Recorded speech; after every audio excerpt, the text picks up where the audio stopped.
नाशकातील कांदा लिलावाचा वाद काही मिटत नाहीये। गोणी पद्धतीने कांदा लिलाव करायला शेतकऱ्यांचा विरोध कायम असून बाजारात कांद्याची आवक घटली आहे। खुल्या पद्धतीच्या लिलावाने हमाल मापारी यांना काम मिळत होतं, मात्र गोणी पद्धतीने त्यांचं काम बंद झाल्याने या लोकांवर उपासमारीची वेळ आली आहे। त्यामुळे लवकरात लवकर खुल्या पद्धतीने कांदा लिलाव करण्याची मागणी केली जाते आहे। बुलढाण्यातल्या संग्रामपूरच्या जिल्हा परिषदेच्या शाळेत केवळ 2च खोल्यांमध्ये 1ली ते 7वी पर्यंतची शाळा भरत असल्याचं वृत्त एबीपी माझाने दाखवलं होतं। ते पाहिल्यानंतर आक्रमक झालेल्या पालकांनी थेट शाळेला टाळं ठोकलं। अशा शाळेत मुलांना पाठवण्यापेक्षा त्यांना घरीच बसवू असा निर्णय घेण्यात आला। जोपर्यंत सर्व मुलांना बसण्यासाठी पुरेशी व्यवस्था होत नाही आणि पुरेसे शिक्षक मिळत नाहीत, तोपर्यंत शाळा बंद ठेवण्यात येईल असं पालकांनी सांगितलंय। कोळसा खाणीसाठी जमीन अधिग्रहित करूनही नोकरी न दिल्याचा निषेध करत चंद्रपुरातल्या भटाळीमध्ये शेतकऱ्यांनी कोळसा खाणीचं काम बंद पाडलं। 5 वर्षांपूर्वी वेस्टर्न कोल फील्डनं 409 शेतकऱ्यांची जमीन अधिग्रहित केली होती। प्रकल्पग्रस्तांना जमिनीचा मोबदला तर मिळाला, मात्र कराराप्रमाणे अजूनही नोकरी देण्यात आलेली नाही। WCLनं या नोकऱ्यांच्या संदर्भात तातडीनं आदेश दिलेले नाही तर गावातील लोक मुलाबाळांसह खदाणीत उतरून आंदोलन करतील असा इशारा देण्यात आला।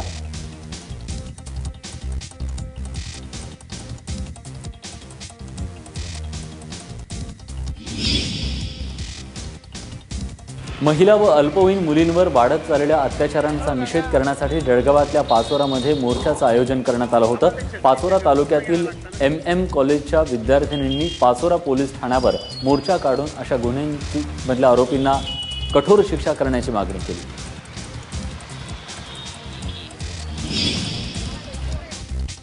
नंदुरबारच्या शहादा तालुक्यातील म्हसावद परिसरात शेतकऱ्यांवर होणाऱ्या हल्ल्यांचा निषेध करत मूक मोर्चा काढण्यात आला।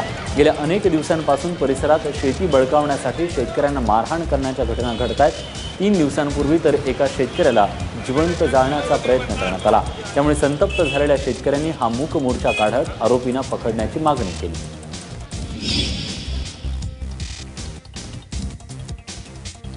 गोंदियातल्या धापेवाडामध्ये उपसा सिंचनाच्या अधिकाऱ्यांनी पाईपलाईनचं उद्दिष्ट पूर्ण करण्यासाठी शेतकऱ्यांना न विचारताच उभ्या पिकांवर JCB चालवलाय।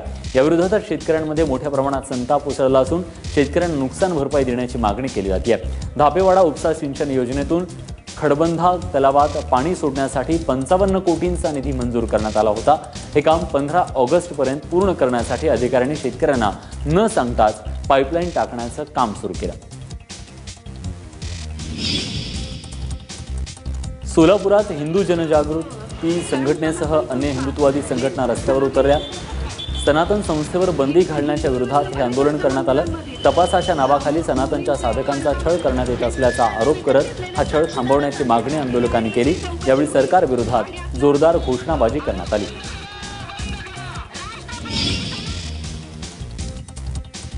महादाई जल आयोगानं कळसा भांडुराचं पाणी वळवण्याचा अर्ज फेटाळल्याचा निषेध करत कर्नाटकात बंद पाळण्यात आला। या बंदला बेळगावात संमिश्र प्रतिसाद मिळाला। आंदोलकांनी दगडफेक करत काही ठिकाणी जबरदस्तीने दुकानं बंद करायला लावली। यावेळी कर्नाटक सरकार विरोधात घोषणाबाजी करत शंखनाद करण्यात आला। रस्त्यावर पेटलेले टायर टाकून रास्ता रोको करू पाहणाऱ्या आंदोलकांना पोलिसांनी अटक केली।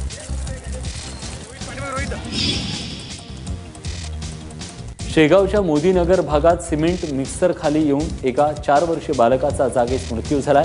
या घटनेने परिसरात संताप व्यक्त करण्यात येत असून हे काम करणाऱ्या कंपनी विरोधात कारवाई केली जाते। शहरातल्या संभाजी चौक भागात नाल्याचं बांधकाम सुरू असताना एका मिनी डोअरच्या साह्यानं या मिक्सर आणला जात होता, मात्र दोर तुटल्यानं हे मिक्सर मशीन मागे घरंगुळून लागले आणि त्याखाली येऊन या चिमुरड्याचा मृत्यू झालाय। पोलिसांनी मिक्सर मशीन ताब्यात घेऊन कारवाईला सुरुवात केली आहे। वर्धाजवळच्या रोठा तलाव क्रमांक 2 मध्ये पोहायला गेलेल्या मुलाचा बुडून मृत्यू झालाय। अमन गाणार असं या मुलाचं नाव असून त्याला पोहायला येत नव्हतं।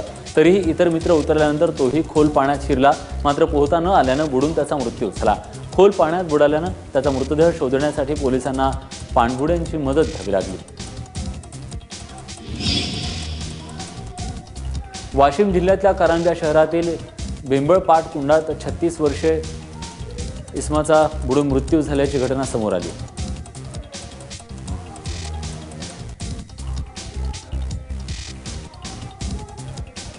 मंगेश विठ्ठलराव क्षीरसागर असं मृत इसमाचं नाव आहे। मंगेशचे कपडे पाण्यावर तरंगताना दिसून आल्यानंतर ही घटना उघडकीस आली आहे। अखेर अनेक तासांच्या शोधानंतर कुंडात 30 फूट पाणी खोल असताना मंगेशचा मृतदेह त्या ठिकाणी आढळून आला। भंडारा जिल्ह्यातून देसाईगंज मार्गे अवैध दारूची वाहतूक करणाऱ्या 2 गाड्यांसह 15 लाखांचा मुद्देमाल पकडण्यात आलाय। देसाईगंज पोलीस ठाण्याचे ठाणेदार रवींद्र पाटील यांना मिळालेल्या गोपनीय माहितीच्या आधारे सापळा रचून स्कोडा आणि टाटा सुमोमधील ही दारू पकडण्यात आली आहे। या प्रकरणी स्कोडाच्या चालकाला अटक करण्यात आली असून टाटा सुमोचा चालक मात्र फरार झालाय।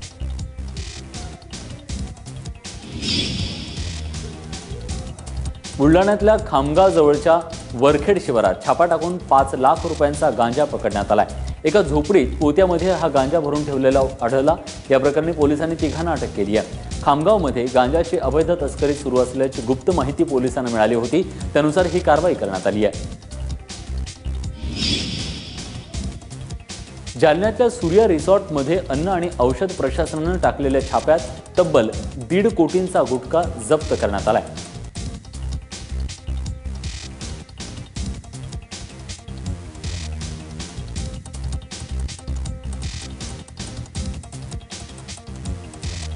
या प्रकरणी पोलिसांनी हॉटेल मालक मनोज बगडिया यांच्यासह आणखी एका विरोधात गुन्हा दाखल केलाय। मात्र ही केवळ वरवरची कारवाई असून या अवैध गुटखा कारखान्याशी एका बड्या नेत्याचा संबंध असल्याची चर्चा गावात रंगली आहे। तसंच यामागे पोलिसांचा आशीर्वाद असल्याचा आरोप देखील करण्यात येतोय।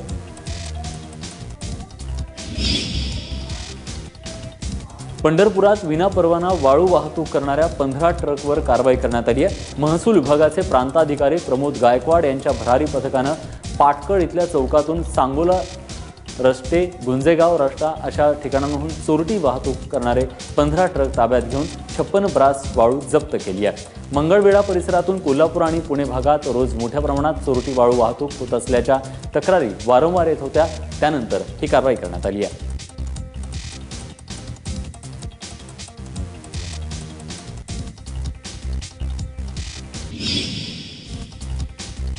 नांदेडचे हिमायतनगर तालुक्यातील अनेक गावात गेल्या 15 दिवसांपासून विजेचा लपंडाव सुरू आहे। अनेक गावात वीज नसल्याने लोकांची मोठी गैरसोय होती आहे। विजेअभावी पिठाच्या गिरण्या बंद असल्याने लोकांच्या जेवणाचेही हाल होत आहेत। त्यामुळे हैराण झालेल्या लोकांनी महावितरण कार्यालय गाठून अधिकाऱ्यांना घेराव घातला। ग्रामीण भागात नवे रोहित्र बसवावे, अखंडित वीज पुरवठा करावा या मागण्या करण्यात आल्या।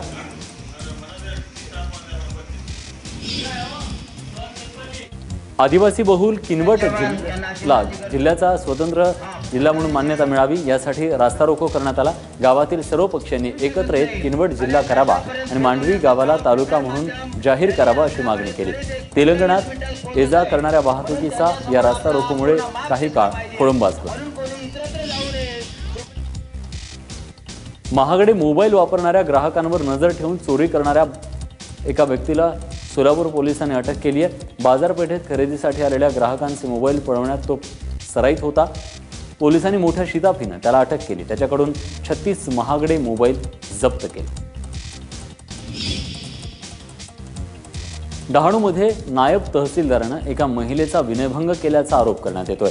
नायब तहसीलदार सुदेश शिंदे रात्री आपल्या घराचा दरवाजा वाजवतात, सारखे फोन करतात असे आरोप शेजारी राहणाऱ्या महिलेनं त्यांच्यावर केलेले आहेत। त्याविरोधात तिनं डहाणू पोलीस ठाण्यात विनयभंगाचा गुन्हा दाखल केला असून पोलिसांकडून तपास सुरू झालाय। आरोपी सुदेश शिंदे फरार असल्याची माहिती मिळते। गोंदिया जिल्ह्यातल्या सालेकसा तालुक्यातील भाजपचे तालुका महामंत्री राजेंद्र बडोले यांनी झेरॉक्सचे पैसे दिले नाहीत म्हणून स्टेशनरी दुकानदारानं लाकडी दांड्यानं जीवघेणा हल्ला केल्याची घटना घडली आहे। तसंच त्यांना जातीवाचक शिवीगाळही केली गेली आहे। बडोले यांच्यावर वेळीच उपचार झाल्यानं त्यांचा जीव वाचलाय। या प्रकरणी आरोपी छोटू मेढे याच्या विरोधात गुन्हा दाखल करण्यात आलाय। गोंदियातल्या आमगाव तालुक्यातील भोसा गावातल्या बलात्कार पीडितेची दखल न घेतल्यानं पोलीस उपनिरीक्षकासह 2 पोलिसांना निलंबित करण्यात आलाय। 4 महिन्यांपूर्वी गावातल्या एका विवाहितेवर बलात्कार करण्यात आला होता। महिलेने मोठ्या हिमतीने तक्रार तर दाखल केली, मात्र पोलिसांनी ते प्रकरण दाबण्याचा प्रयत्न केला होता। या प्रकरणी वरिष्ठ पोलिसांनी ही कारवाई केली आहे। दरम्यान पोलीस उपनिरीक्षकांनी निलंबन न स्वीकारता आपला राजीनामा दिला। सटाणा तालुक्यात चंदनाचं झाड तोडण्यासाठी आलेल्या चोरट्याने थेट शेतकऱ्यावरच हल्ला करून त्याला जखमी केल्याची घटना घडली आहे। मध्यरात्री 2 वाजता अंबासन गावातल्या शेतात शिरलेल्या चोरांनी चंदनाच्या झाडावर कुऱ्हाड चालवली। त्याचा आवाज ऐकून बाहेर आलेल्या शेतकऱ्यावर चोरांनी दगडफेक केली आणि पसार झाले। जखमी शेतकऱ्यावर उपचार सुरू असून चोरांचा तपास केला जातोय। इंदापुरातल्या सराफ व्यावसायिकांनी केलेल्या मागणीवरून जिल्ह्यातल्या सराफा दुकानांमध्ये हत्यारबंद पोलिसांनी गस्त सुरू केली आहे। इंदापूर बारामतीमध्ये ही गस्त सुरू आहे। काही दिवसांपूर्वी सराफा व्यावसायिकांच्या व्हॉट्सअप ग्रुपवर झारखंडमध्ये लूटमार टोळीचा संदेश फिरत होता। ही टोळी दिवसा दरोडा टाकत असल्याचा या संदेशाने सराफांमध्ये घबराट पसरली आणि त्यानंतर पोलीस बंदोबस्ताची मागणी करण्यात आली होती।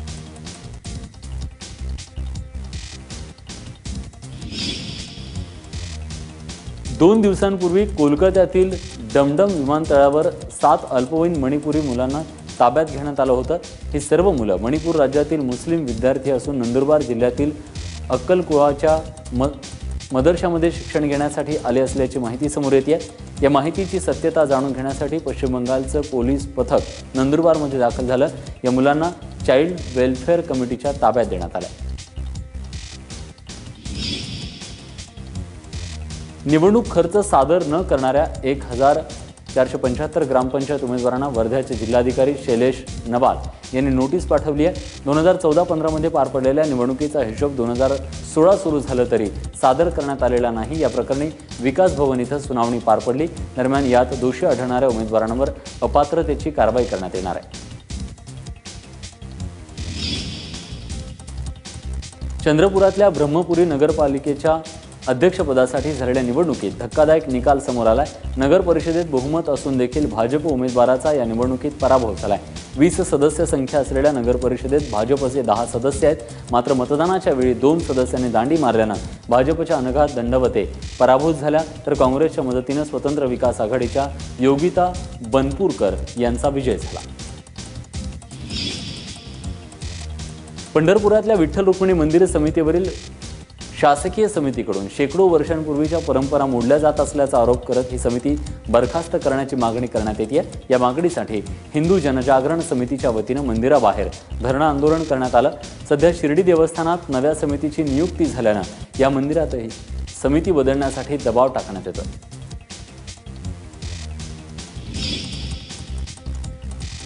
केली संस्थेच्या जवाहरलाल नेहरू मेडिकल कॉलेजतर्फे बेळगावात वैद्यकीय विद्यार्थ्यांसाठी निसाकॉन या परिषदेचं आयोजन करण्यात आलं होतं। या देशभरातील मेडिकल कॉलेजचे 400 विद्यार्थी सहभागी झाले होते। वैद्यकीय क्षेत्रातील नवे संशोधन, उपचारांच्या पद्धती याविषयी या कॉन्फरन्समध्ये मार्गदर्शन करण्यात आलं। नंदुरबारमध्ये ज्ञानरचनावाद कार्यक्रमाअंतर्गत शिक्षकांसाठी मार्गदर्शनपर कार्यशाळेचं आयोजन करण्यात आलं होतं। आधी शिक्षकांना मार्गदर्शन, मग विद्यार्थ्यांना डिजिटल शिक्षण या हेतूनं ही कार्यशाळा भरवण्यात आली होती। पुढील 2 दिवस ही कार्यशाळा घेण्यात येणार आहे। जिल्ह्यातील तळोदा, शहादा, धडगाव, अक्कलकुवा, मोलगी या भागातले शिक्षक या कार्यशाळेसाठी उपस्थित होते। बुलढाण्यातील संग्रामपूर तालुक्यातील पायथ्याशी असलेल्या वाण धरणामध्ये 84% पाणीसाठा जमा झालाय। धरणाचे 4 दरवाजे 30 सेंटीमीटरनं उघडण्यात आले। धरणाचं पाणी सोडल्यानं नदीकाठच्या गावांना सतर्कतेचा इशारा देण्यात आलाय। पूर नियंत्रण कक्षाकडून मोबाईलवरून सूचना देण्यात येणार आहे, तर गावातल्या तलाठी आणि अधिकाऱ्यांना गावातच राहण्याच्या सूचना देण्यात आल्या। सातपुडा पर्वत रांगांमध्ये दमदार पाऊस झाला, त्यामुळे यंदा पहिल्यांदाच हे धरण एवढ्या लवकर भरलं।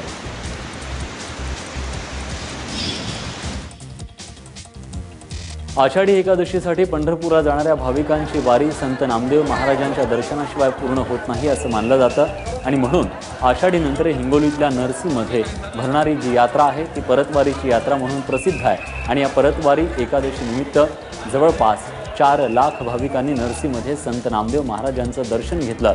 यावेळी कडक पोलीस बंदोबस्त ठेवण्यात आला होता।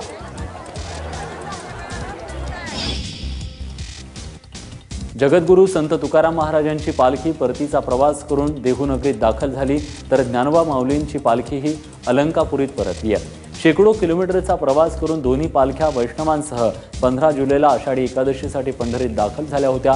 या दोन्ही पालख्या परतल्यानं यंदाच्या पालखी सोहळ्याची सांगता झाली आहे।